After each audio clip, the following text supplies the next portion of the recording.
that before. So yes, it's recording. I'll go back to sharing my screen. All right. So who are we at Neuro Wellness Lab? So Neuro Wellness Lab was founded by Navita Mutli. She is a clinical psychologist. She's associated with the Neuropsychology Society of South Africa and the Spinal Cord Association of South Africa. The services that we offer here include a brain gain design device that we use for neurofeedback therapy. We have a Krios tool that we use to measure clients' cognitive and emotional functioning at the start of therapy, and we use that to track the progress of the interventions that we offer for clients. Also offer traditional psychotherapy, neuro coaching, psychological assessments, school readiness assessments, career counseling, medical legal assessments, and neuropsychological assessments and rehabilitation. We have a multidiscipline team. We have psychologists, clinical counseling and educational, and then we also have a dance and movement practitioner, as well as an integrated learning practitioner, right? But before I get into all the slides and the information that I've prepared for you, I want us to have a moment to check in with ourselves. Uh, I'm going to play some music in the background because I think that'll help with getting us into a relaxed state as we do this mindfulness check-in. But you are more than welcome to unmute yourself and tell me if it's too loud or if it's distracting for you, because I think it's important that we take your comfort level into consideration as we do this. So I'll start the music now. I hope you can hear it because I don't want to play it too loud. Because it's important that you hear my voice as I guide you through this mindfulness check-in. So, in whatever position you're in now, just pause and breathe. But it's important that you make sure that you have a straight back as you engage in this activity because that'll help with making sure that you're taking deep belly breaths. So, take a deep breath in through your nose, hold for 2 counts, then exhale slowly through your mouth. I want you to repeat this 3 times, letting your shoulders drop a little each time.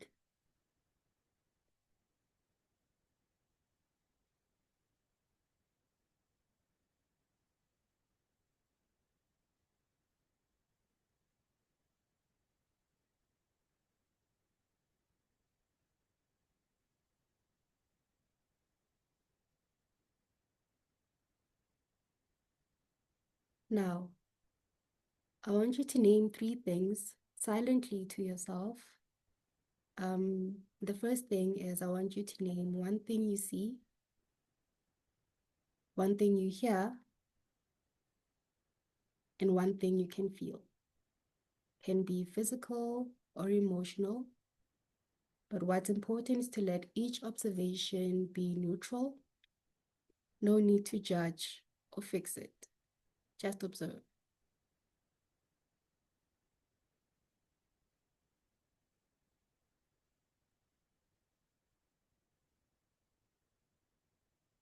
Then next we're going to do a body scan. We'll start at the crown of your head and gently shift your awareness down through your body, right? As you do this, I want you to notice any tension, warmth, and contact with surfaces. I don't want you to change anything. Again, this is just for observation. Bring your attention fully to your body and continue with the breathing to make sure that you ease any tension that you might feel or notice. I'll give you a moment to do this.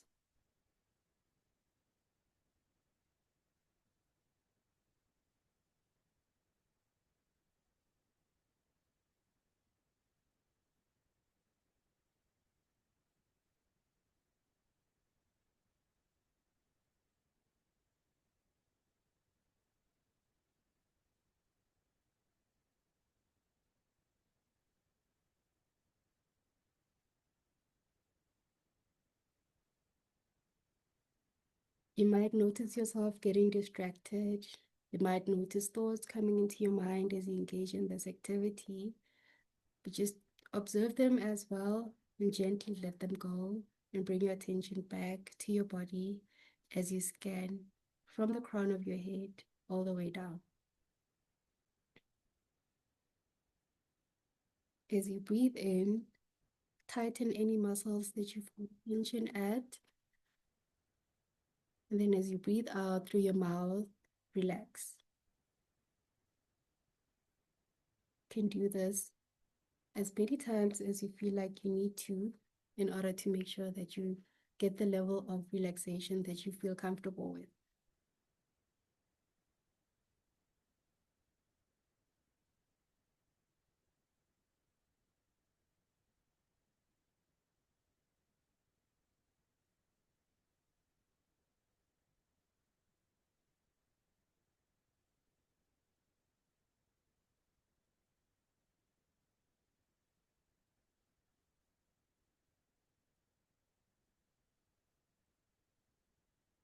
All right. Now, as we come to a close, I want you to ask yourself, how are you feeling right now?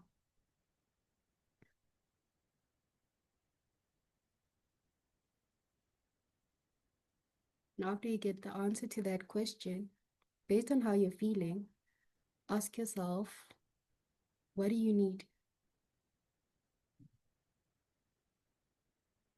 These answers should come straight from your core, should come from you observing your body and just being fully present in it. Sometimes you might not have the answer, and that's okay. You might need more time to tune in and truly be with yourself. But as we close, I want you to bring yourself back to the present moment. Wiggle your fingers and toes if that's what feels right for you right now. And then we will continue with this presentation. I don't know if I should take a moment to get feedback from anyone that feels comfortable to share about what they noticed while they were engaging in this mindfulness check-in, or if it was helpful in any way for them.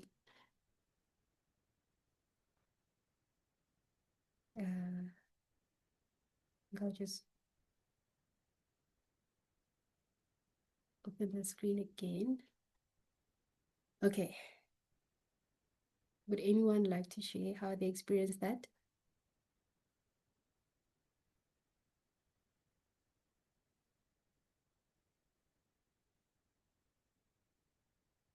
Okay, I want to say we have a shy crowd, but it's fine. I think it's a deeply personal exercise as well because. May I go ahead and share? Oh, yes, Matlhogonolo, you want to share? Yes. I didn't realize how tense I was already this morning because I started the morning not easy, but with the exercise, I'm just feeling lighter and centered because I wasn't going to pay attention to myself like this. So it's great. It's awesome. Thanks. Perfect, perfect, perfect. I'm glad that it actually made you realize, that, okay, maybe I might have been carrying some tension, but now that I've engaged in this, I'm aware and I can intentionally make sure that I keep myself in a relaxed state, which is perfect. And I think it was necessary for us to do that at the beginning of this webinar because, as you know, it's 11 o'clock. So I'm sure you've had, so many other experiences before you came here. So your mind might have been elsewhere. You are probably planning what you need to do after this. So it was important that, we bring you all back here so that you're in the present moment, so that also you can fully take in the information that we are sharing here today. Okay, I'll go back to the PowerPoint and also just share a bit about myself. So I've shared that I am a counseling psychologist, recently qualified, but what I've realized about myself and the journey that I've, walked coming into being a psychologist now is that I've always been drawn to mindfulness. I've always been drawn to, meditative practices and just overall understanding consciousness and how that drives people's behaviors, as well as the techniques that people can use to um, access their unconscious mind and, just understand themselves a bit more. So a bit of history. In my honors, yeah, we had to do a research project, and my topic for my research was on holotropic breath work, which is a technique that is used to bring about altered states of consciousness. And I was like, okay, this sounds very interesting, and I wonder how this can be used to heal some mental health issues or mental health disorders that people live with. And so that was something that I was drawn to at the time, but I wasn't fully aware of, this passion that I had for mindfulness and, exploring the unconscious. And then in my years where I was completing my master's, because I had to do an extra year for research.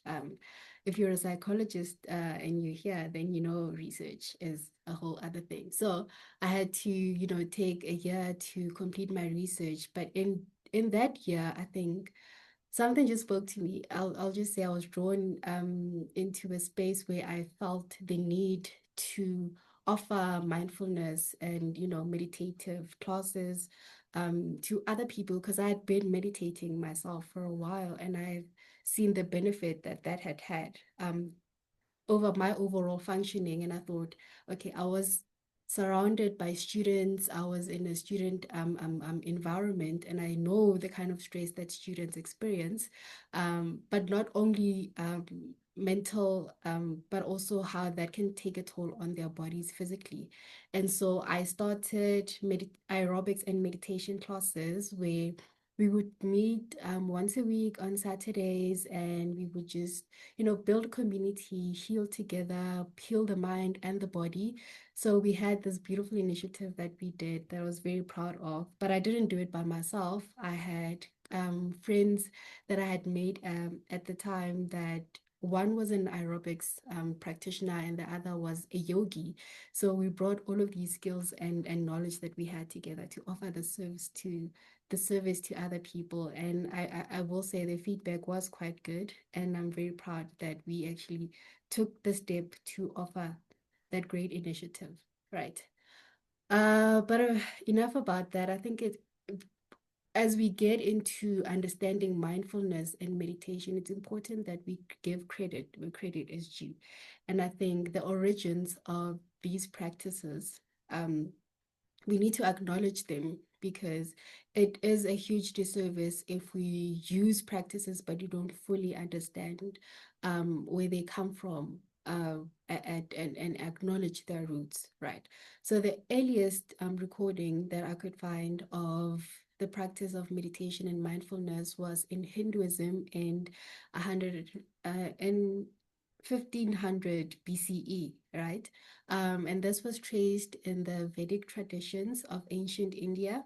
And they had practices like the dhyana, which was central to spiritual development and self-realization. And then we see it also being featured in the Buddhism religion, where I think the common name for this practitioner was the Buddha, who emphasized mindfulness as a key to the noble eightfold path, right? So this is a teaching that is central in Buddhism because it outlines the way to end suffering and achieve enlightenment, right? So in this religion, meditation was used to cultivate insight and liberation from suffering. So techniques like the Vipassana and Zen emerge from these teachings. And we also see Taoism, which is aligned closely with mindfulness presence, right? So this religious practice emphasizes harmony with the natural order. And one of the symbols that we might know of or recognize is this yin and yang symbol, which originates in Taoism, which is which represents the balance between dualism. This could be good and bad, feminine and masculinity, just the duality of life, right? But we see that as much as meditation and mindfulness originated in the Eastern region of the world, we see that we use it now, even though we're not in the Eastern region, meaning that there was a global spread. And how this came about was through trade and cultural exchange, whereby knowledge was shared because of capitalism to some extent. But I think one of the practices that was attractive mostly to people outside of the Eastern traditions was the practices of the Buddha and Buddhism, right? And this influenced the Japanese culture and later Western thinkers. And one of the pioneers of mindfulness and meditation in Western cultures was John Kabat-Zinn, who is a molecular biologist. He played a pivotal role in the secularization of mindfulness. He founded the mindfulness-based stress reduction program at the University of Massachusetts. Those words, Massachusetts, which blended Buddhist principles with Western science. In modern psychology, we see the adaptation of mindfulness practices in modalities such as mindfulness-based cognitive behavioral therapy, as well as dialectical behavioral therapy, right? So what is mindfulness? What does mindfulness mean? So it is an umbrella term that is used to characterize a number of practices, processes, as well as characteristics, right? It is largely defined in relation to the capacities for attention, awareness, memory retention, as well as acceptance and or discernment, right? Mindfulness is present moment awareness, and this can be awareness of your body, your feelings, your mind, as well as a certain phenomena that you're engaging with in the moment that you are experiencing. Um, right. Now, a lot of people use mindfulness and meditation interchangeably, but they're not the same thing, right? Mindfulness is a state, and meditation is a practice. Meditation is a practice that facilitates oneness with all things. For some people, it is used for ego dissolution, right? Because it allows one to take the perspective of infinite awareness rather than that of our individual roles, right? It can be used as a tool to interrogate our reality and find clarity. You often hear people say, no, I needed to meditate on the certain question that someone asked me. I needed to meditate on this or this thing that I've been battling with or I've been trying to understand. Sitting with yourself, listening to your intuition. That's the practice of meditation, because I think it is believed that we all have the answers within ourselves. And when you sit with yourself, the revelation to whatever it is that you need to know will always come to you, right? So, oftentimes, in order to be able to practice mindfulness in your daily life, one needs to be in the habit of meditation. Because I think in the modern society that we live in, it's hard to just fully be present in your experience because there's so many things that are happening. We're overstimulated. Wherever you look, there's some information that is trying to grab your attention and all of that. But when you get into the habit of practicing meditation, where you sit with yourself, you quieten your mind, you listen to yourself, it can be easier to go about your life in a more mindful state because you're used to just quietening yourself and shutting out all the noise around you, right? So, what are the different types of meditation that have been identified or that are being practiced? Currently, we have spiritual meditation, which deepens connection with a higher power or spiritual force. It is common in religious traditions like Christianity, Buddhism, and Sufism, and it can involve prayer, chanting, or contemplation. Also have mindfulness meditation, which focuses on being present and observing thoughts without judgment. It is great for stress reduction and improving emotional regulation. It is often practiced by simply watching the breath or bodily sensation. You also have focused meditation, uh, which is meditation where you'd be concentrating on a single object, sound, or sensation, right? It is ideal for sharpening attention and calming a busy mind. We have movement meditation, which includes yoga, walking, tai chi, or qigong. It combines physical motion with mindful awareness. It is perfect for those who find stillness challenging. Also have mantra meditation, which uses repeated words or sounds like to quieten the mind. It helps with focus and can create a soothing vibration in the body. So just to add on to that list, we also have transcendental meditation, which involves silently repeating a personalized mantra, typically practiced twice a day for 15 to 20 minutes, and it is known for deep relaxation and stress relief. We have progressive muscle relaxation, which is also called a body scan meditation. It involves tensing and relaxing muscle groups to release tension. It is often used before sleep or to unwind. Also have loving kindness meditation, which cultivates compassion and goodwill towards yourself and others. It involves silently sending positive wishes to people in your life and beyond. Also have visualization meditation, which uses mental imagery to evoke calm, confidence, or motivation. It can include imagining peaceful scenes or visualizing success. Right. I think it's important that we also recognize that there are a lot of people that are skeptic about engaging in meditation. And this is because of its religious roots, because you find people that say, no, I don't meditate because I belong to this certain religious group, or I practice this religion, therefore I don't think it aligns with my beliefs. However, I think with the research that we will touch on now, and also recognizing how, you know, the spread of mindfulness and meditation to Western cultures has kind of removed or has divorced it from its spiritual foundations. And now it is only used for what's this? The psychological benefits of it, and rather than the spiritual transformation that it was originally intended for.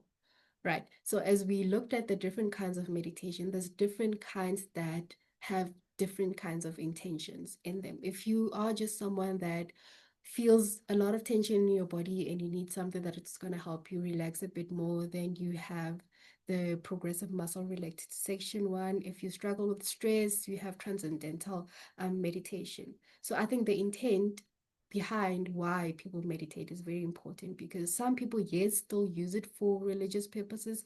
However, we have recognized that it does have psychological benefits. So using it for that purpose could be very helpful, regardless of the religious group that you might belong to. Right. I want to try something um, right now to demonstrate uh, my next point. I think I'll open this right now. I hope you can all see me on the screen there, because this exercise will require you to actually see me. So I'm going to ask 3 questions. And as I ask the question, I'm going to ask the question, raise my hand. And when I bring down my hand, I want you to answer it silently to yourself. But if you are comfortable, actually, I'd prefer if some of you are muted so that I can hear your responses, because that'll cue me asking the next question. So those of you that are comfortable, can I just get a few voices here to assist me?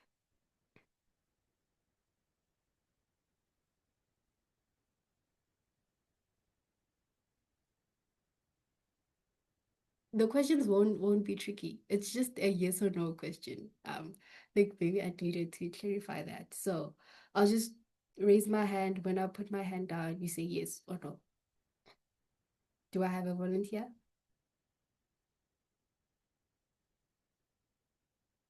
Yes. Lee, okay. Thank you so much. You can unmute yourself as we do this. Okay, Okay, I'm unmuted. Thank you. perfect. All right. Are you ready? Yes, Okay. So the first question is, today is Friday. yes, Okay. It is currently 11:30. not exactly. Well, 11:33. Yes, Okay. And you are currently attending a mindfulness and meditation webinar. yes. Remember, answer when I um lower my hand, right? Oh, hold on. I can't even. Can you see me? No, hold on a second. Okay. I've only seen your presentation. Oh, Okay, hold on. Now we go. Now, okay, now I see you. you see me. Okay. Can we start over? Okay, All right. Today, remember, answer when I lower my hand, right? yes, Okay. Today is Friday. yes, It is currently 11:34. yes, Okay. You are attending a mindfulness and meditation webinar.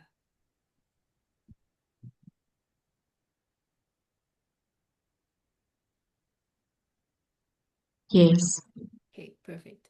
Tell me about what you noticed with the last question when I delayed lowering my hand. I definitely had a moment of impulse, like a shot of heat up from core up to my head, as Yeah, if it would be my knee-jerk reaction to respond, and I became consciously aware of having to fight that impulse. exactly. Did you notice any thoughts coming to your mind at the time? Um, it wasn't so much other than going, wait, wait, wait. I did notice that the wait, wait, wait. Also, I actually took a breath. Like I realized that it was a moment to actually just slow down. Yes, exactly. Because that is what, well, let me go back to, thank you for your participation, Lee. Alrighty. I think you helping me make a point here because I think that tension, that urge to do something is what sometimes acts as a barrier for people to meditate because it's very uncomfortable because we're used to going and going and going, that when you have to actually take that pause and be present fully, that is a bit difficult. But for more experienced meditators, this has been a practice that they've been able to build up upon, and they're able to do it with more ease than in someone who's practicing meditation and mindfulness.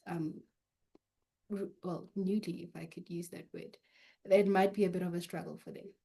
However, I want to also use that point to deconstruct a certain belief that is there, mindfulness and meditation. A lot of people tend to believe that when you're meditating, your mind is completely blank. You don't have any thoughts, and you have to just sit like that for like 15 to 20 minutes. And that's when you say you've achieved the level of meditation that you need. However, that is not the case. Being in a meditative state is about noticing your thoughts, because your thoughts, distracting thoughts will always come into your mind. Um, and try to bring your attention away from that. However, gently bringing your mind back, noticing that, okay, this thought is there, but I don't have to focus on it now. I can just let it go, um, and focus on my breath, focus on the present moment. What we just did there now with creating that pause between a response, from a stimuli and a response. Well, it's a practice that I learned from Deepak Chopra, and he calls that the God frequency. But I won't get a bit more into that. You could go um, read up on that if that's something that you're interested in. But that silence, that moment of nothingness, that's what he calls the God frequency, which was very interesting to me. Another thing that I need to do, that I feel I need to deconstruct, is that a lot of people believe that you can only be present and in a meditative state if you maintain a certain posture. However, it's possible to meditate while walking, be mindful while walking, eating, or doing your chores. It's mainly about awareness and being fully present. I'm going to rush through the next slides because I think it's important that we have enough time for Dineo to share what she's prepared for us. However, given the religious roots that mindfulness and meditation has, research has been done once. It has been a popular practice also in the West to understand the benefits of being in a meditative state or living more mindfully. And for people that have engaged in studies that were researching this, they've been able to track changes in brain activity and structure. There's been changes in their hormones as well as changes in their behavior. But there's also been actual brain structures that have changed through the practice of meditating constantly. And research that focus on mindfulness and meditation has been to understand the neural systems that are utilized to achieve a meditative state, and also to determine the effects that regular practice of meditation has on brain function and structure. Right. Something that I use constantly, I think, in my sessions also with my clients, is breath work. I think one of the things that we are not aware of is our breathing, because it's so automatic that we don't pay much attention to. However, we're mostly not breathing in a way that is anatomically correct, meaning that we're not taking deep belly breaths, we're taking short breaths, breaths that only end up in our chest, and that can increase the tension in our body because we're not fully allowing the breath to enter our body, stay in it, and release sorry, I just got distracted there. When it's supposed to leave, leaving us a bit more relaxed. So breathwork is one important element of meditation and mindfulness. But another technique that I use is journaling, for myself and also for my clients, because I think taking a moment to reflect on your day, on the things that trigger you, and also just keeping stock of yourself and understanding patterns in your life, that's a huge part that's a huge purpose that journaling can serve in people's lives, because it involves paying attention on purpose in the present moment and non-judgmentally to things as they are. Right. So when you practice mindfulness, you might find yourself living more mindfully. What does living more mindfully mean? It means showing up for your life and not just surviving it. It's about being present, intentional, and aware of in everything that you do. However, there are certain barriers to living mindfully, and that can be poor mental health, your mind running constantly with things that you have to do because you are responsible for so much, but also individuals who behave compulsively or automatically without awareness or attention of their behavior are not necessarily living mindfully. And that can result in a state of living mindlessly, which is the process of which can cause dysregulation, because you might ignore signals or suppress some emotions that are actually giving you information about how you are experiencing your environment. Right. How can one ensure that they're living mindfully? It's important to start your day with intention, practice conscious breathing, single tasking over multitasking, eating mindfully, as well as gratitude journaling, which is one of the ways that can help you pay more attention to the things that you want more in your life, and remove things that don't serve you as much anymore. Okay, I tried to rush through that because I needed to allow enough time for my colleague to present her part. So Dineo, some of you might know her in this webinar because I know you're here because of her. So, Dineo Maboe-Khambule is a Tshwane-based clinical psychologist registered with the HPCSA and BHF. She completed her BA General and BA Honors in Psychology and Masters in Clinical Psychology at UNISA. Currently, she provides psychotherapy for adults, adolescents, and families. She also facilitates employee wellness workshops in the corporate space. Dineo co-facilitates the African Spirituality and Psychoanalytic Self-Psychology Group, which is based in Cape Town. She provides input on African spirituality, psychology, and way of life. She is also a member of the South African Internal Family Systems Reading Group. She is passionate about community work and has provided services to the state, primarily to mothers, families, and individuals who were co-managed with the psychiatry department. She practices in different modalities, providing flexibility as it pertains to the presenting issue and relevant scope of intervention. Dineo is trained in brain spotting, interactional patterns of analysis, integrated brain-based approach, systematic and African psychotherapy, and dialectical behavioral therapy. So she'll be sharing with us about her experience with DBT and how that practice relates to mindfulness. So I'm just going to switch off my camera quick here and allow her to take over.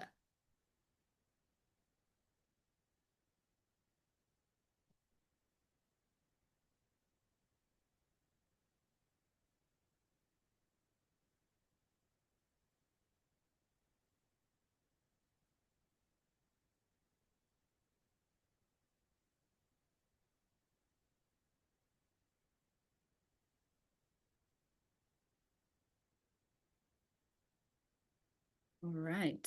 Good morning, everyone. I hope that you are well. I think before I start my presentation and I share the screen again, I want to just check with you. How are you doing? Do you feel fine? Are you feeling good? Are you feeling okay? If your answer was any of the three, welcome to reacting and not responding necessarily. So a lot of us, when we are asked, how are we doing? That's how we respond, because we are so geared towards the next thing. And so I just want to restart the presentation. Okay. Oh, sorry, that went all the way to the beginning.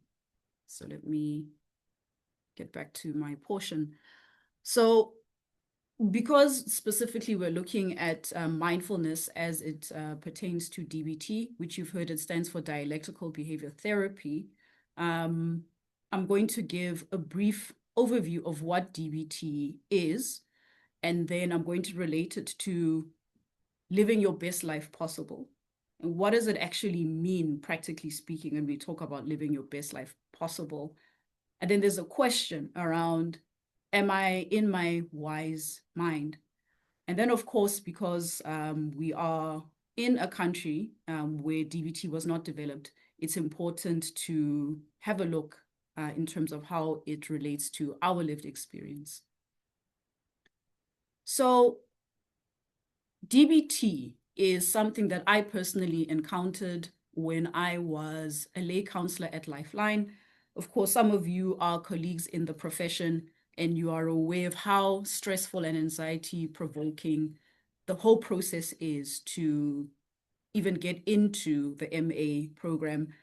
And specifically, I remember this one day, I was with a colleague. She was also a lay counselor. She opened up her phone and there was this email from one of the institutions that she had applied to, and she burst into tears. And I was so concerned. I was so worried. Did someone die? Was there an accident? Was there an emergency? Were you rejected? And she said, no, she was accepted for selection week. And that was my introduction to the emotional state that is anxiety. So DBT was then suggested by one of our facilitators at Lifeline because it is an evidence-based theoretical framework which has been used to assist with, amongst other things, emotional regulation. So DBT was developed by Marsha Linehan in the late 1980s, and she actually came from another school, CBT specifically. And so the development of DBT was inspired by a very specific kind of patient. So at the time, so I just want to admit other people back into the room. Okay, now I need to get back. Excuse me, technology is a bit challenging. Okay, how do we do? Okay. Okay, thank you. So at the time, the American healthcare system was in a bit of a crisis in the sense that there was a specific kind of patient that Marsha Linehan and her colleagues were encountering. These were individuals who would now be classed as the walking door kind of patient, revolving door, excuse me, where there are multiple hospital admissions. These are individuals who are chronically suicidal, who often present with self-harming behaviors, would express that they have severe low mood, their interpersonal relationships are a mess, they themselves experience this deep sense of chronic emptiness. And so this was before the DSM updated to include the borderline personality disorder. And so what she realized at the time was that there was this critical gap in terms of what traditional psychotherapy was providing at the time. And so a lot of the time, talk therapy, well, that's what it was. We talked about what you were going through. We would talk and talk and talk, and there would be some sense of relief. But then you would see the same person coming back to therapy. And so I want us to pause for a moment and imagine this. Imagine that all of us have got toolboxes. So let's say one person opens their toolbox, and inside there is a sledgehammer and a rusty nail. Someone else opens their toolbox, and let's say it has a chainsaw and wood glue. Another person opens their toolbox. It's got a hammer, it's got nails, it's got measuring tape, there's chalk, there's a lot of the things that you would require to complete a project. And so Marsha Linehan theorized that we are all doing the best that we can with what we have.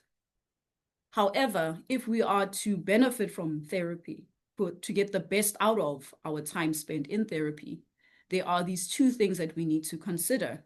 And if I go back to this slide, you will see the old school scale that's got the two bowls.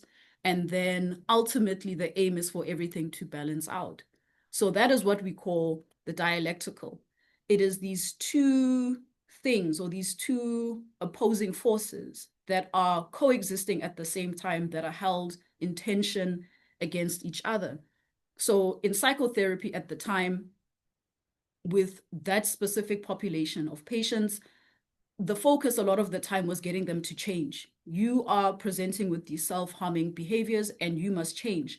And so the impact that it had on those patients was that there must be something wrong with them, right? So I have to change. But it didn't take into cognizance the fact that I'm suffering right now. And so if one were to focus on a person-centered approach, we'd be talking about accepting what the person has been through. But unfortunately, what that resulted in was some of the patients were so desperate to stop with the self-harming behaviors that the impact thereof was, but you're not even giving me any coping skills. I don't know what to do. And so that is DBT. It is the fact that we need both acceptance skills and also change skills at the same time so that we can live our best lives possible. So one of the things that results in continuation of suffering is when we want to change things that we have to accept, like the fact that perhaps maybe we had a terrible childhood. We can't actually go back and change this. It is a fact. And then there are those times when we accept that which we should change, like the fact that perhaps we work in a toxic work environment. And so DBT is a practical skills-based therapy. And as has already been indicated, it is different from your regular talk therapy. And so the acceptance skills are broken down into mindfulness, and then there's also distress tolerance. And then the change skills are emotional regulation and interpersonal effectiveness. And so acceptance skills are things that we need to take care of right now, whereas change skills are more long-term. The skills are also broken down into what they are and the how part. So obviously, I'm going to elaborate a bit more on mindfulness, but just to give an example about distress tolerance, let's say you're driving in a car and the person in front of you just brakes abruptly. There are choices that you can make in that moment. You can act out, you can be reactive, but there's a possibility that there's going to be a strong negative consequence. I mean, we're all aware of that hallmark case of road rage, where there was that family that watched in shock as their father bludgeoned someone with the son's hockey stick. So in that moment, distress tolerance was not practiced. And then afterwards, when there is time and space, we can then take a look, we can take a step back and examine, what do I understand around my emotions? Do I even understand that I have emotions? Do I have a sense of what I feel emotionally? And then interpersonal effectiveness relates to our relationships with others. You know, what is my objective? What am I trying to gain? Because we can't always get the things that we want all of the time. There is give and take in this life. And so we need to look at our objectives. We need to look at connectivity in our relationships, and ultimately self-respect. Now, all of these skills are interlinked with mindfulness. Mindfulness is the foundation of everything. And one of the points that Marsha Linehan stresses that we need to practice, practice, practice. And that's what makes DBT effective and what makes it so difficult, because essentially, once we've gotten a sense of who you are, you've come to therapy, you have stated that you have this specific issue, we then need to have a look at teaching you. Are you in your wise mind? Do you understand what that means? And so DBT again says that we have these three minds. We have the rational mind, which is very logical, very focused on past experiences and making decisions from that viewpoint. But we also have this emotional mind where we feel something that's taking place in the here and now. And so the wise mind then is the sweet spot. It is the inner wisdom that comes from merging both being rational and being emotional, because otherwise what will happen is we'll be told that we are cold and calculating, or that we are irrational, we are frazzled, which is not a good space to be. So let's move on to mindfulness. What does mindfulness actually look like? So as I mentioned, there's the what part and there's the how part. So in order to practice mindfulness according to DBT, you have to participate. You have to take part in your own lived experience. So once you are a willing participant, we then ask you to observe certain things. So it might, as we did earlier on, ask you to observe what's happening in the space around you, and also what is happening within you. And then you then describe it. Now, as we are doing this, we do it in a way that is non-judgmental. So we are checking the facts. This is not the time to beat up on yourself or to judge others. We're just checking the facts. We're just checking that the way in which we are experiencing whatever it is that's in front of is the way it really is. We've already spoken about doing things one mindfully, so not multitasking, just being focused on what is here in the here and now. And also we want to be effective.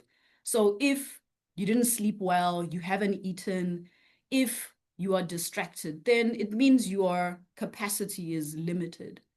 And so we ask that you remember what your values are, bearing in mind that there is a certain objective that you want to achieve. There's a certain goal. And so sometimes we have to also radically accept that what it is that we want, we can't get right now. Perhaps we are struggling in a relationship with a loved one and they are not willing to change. And so we also previously talked about loving kindness. Loving kindness is also applicable to us. Sometimes we are not nice to ourselves. Sometimes we make choices that are anti-us.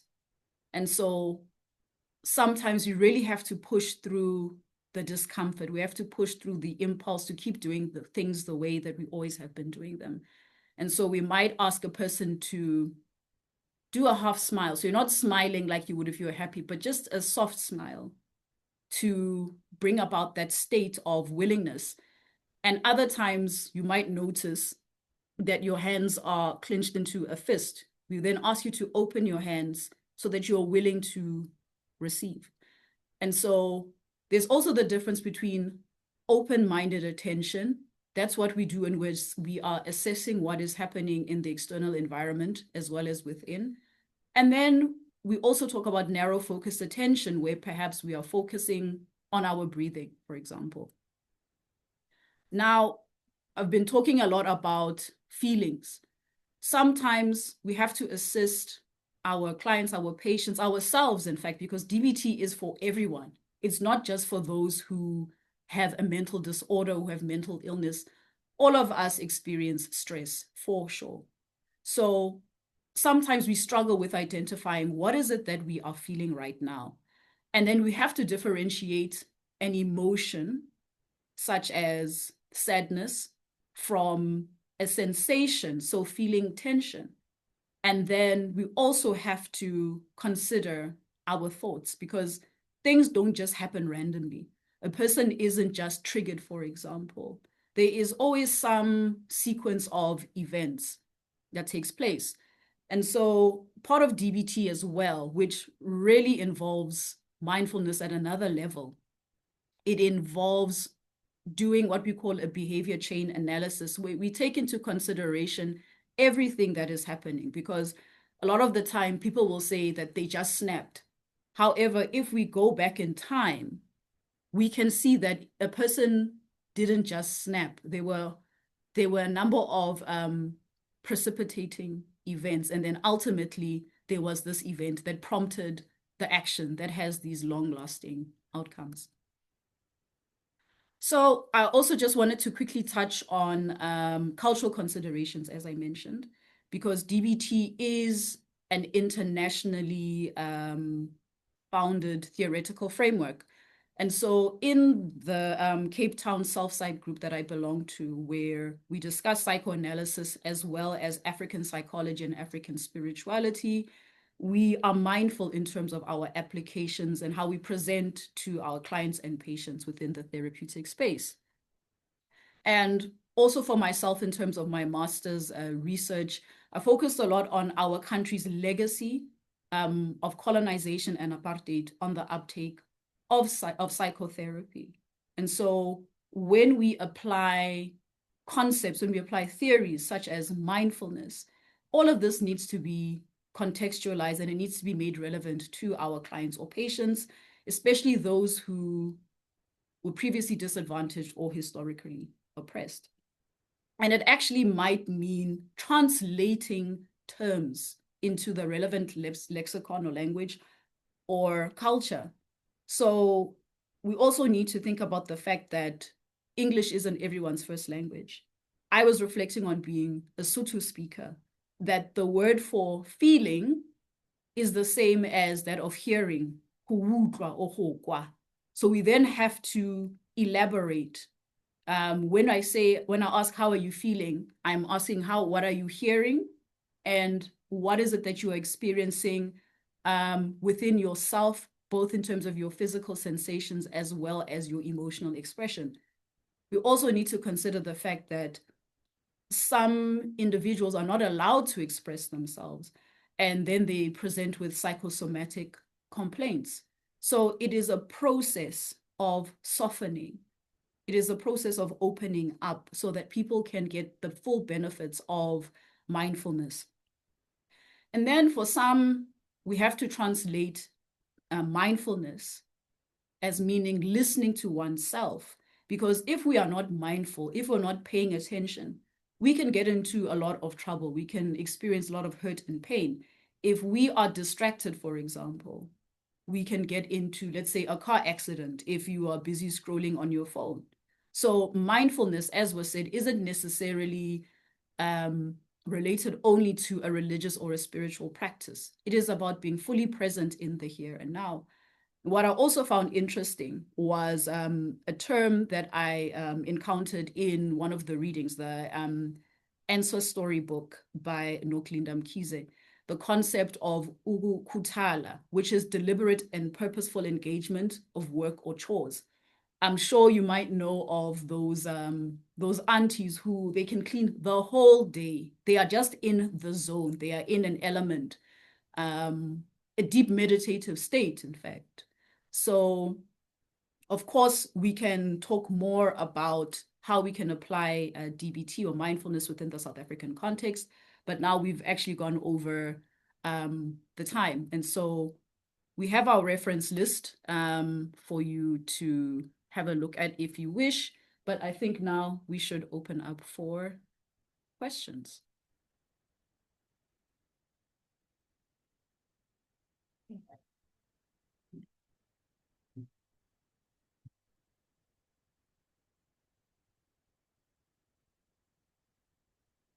Yes. Someone's clapping hands for us. That's beautiful. Thank you. Thank you very much. Yeah. So I think it's important that we get feedback. I think we shared a lot of information, and I think a lot of it was from our experience with these concepts and all of that. And I wanted to hear if any of you have been using mindfulness in your practices, or if you are someone that practices from that perspective where you incorporate, I want to say, religious beliefs, African spirituality as well, because now we're speaking about something that is Eastern in origin, but have you found any usefulness or something that works that we could learn about from you?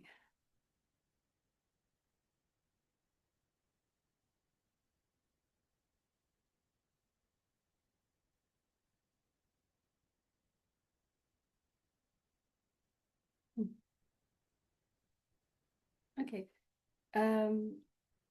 If no one wants to share, I don't know if you have anything you'd like to close off with. Well, I think I want to thank you specifically for the opportunity to co-present with you. Yeah. We've recently just become acquainted. Mm-hmm. And I mean, what I've found, I mean, I'm someone who's very curious, who wants to learn more about what others are doing in terms of their healing modalities, is that there is so much scope for further research. Yeah. I mean, I've done my training with the DBT Institute of South Africa, and it would be interesting to check if, you know, what it is that I presented today is something that someone else is researching, so that it can be relevant for our context. Yeah. You know, because for some, it might be difficult to apply some of the skills, right? I mean, like I said, there are those individuals who they really struggle to connect with themselves. It's fight or flight every single day of their lives. And so sometimes death. Yes, exactly. Yeah. So I suppose at the end of the day, loving kindness for me is what I take from the mindful practice, both from the East and as well from the West. Yeah. Beautiful. And I need to mention this. I asked Dineo to co-present with me literally a week ago. And she said yes, so I'm truly grateful for that, because if it wasn't for you, I'd be here by myself. But you brought in a scientific perspective that I think my part was more, this is the practice, this is what people can do But now we have evidence-based to say that, okay, this is how you can use it in there, because I'm aware that most of the attendees are in the mental health space or are practitioners. So I think DBT is something that I wasn't trained on. So learning about how that can be used, also incorporated with mindfulness, that was beautiful. And I hope also that people that attended can also just take away something from this as well. But yeah, we are over time, so I think we can end here. We want to say we'll host another webinar, but we'll see how it goes. But for now, thank you all so much for being here. Thank you for sharing this moment with us. And yeah, let's continue chatting on the other platforms that we have in common. Yeah, True. take it from there. Right. Yeah. Thank you all. Bye. Thanks so much. Have a good day.